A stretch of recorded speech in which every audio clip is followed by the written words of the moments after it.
Today we're going to show you how to remove something that has fallen down your shower drain. So this shower drain cover is not attached, so it easily comes off. And in case anything ever falls down the drain, we have an easy way for you to try to get it out. So the first thing we did was grab our wet-vac, and you'll need to read your instruction manual on how to vacuum up liquid for your shop vac. We have this rigid shop vac and we got it on Amazon. We'll link it below. What we did is grabbed the nozzle and stuck it all the way through so that it created a good suction. Then we turned it on.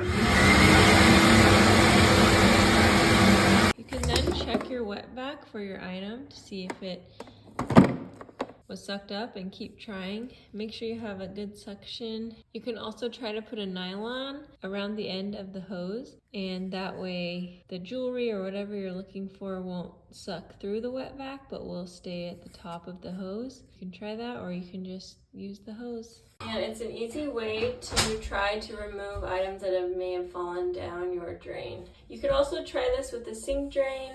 Thanks for watching. Hopefully you'll subscribe to Big Al Repairs.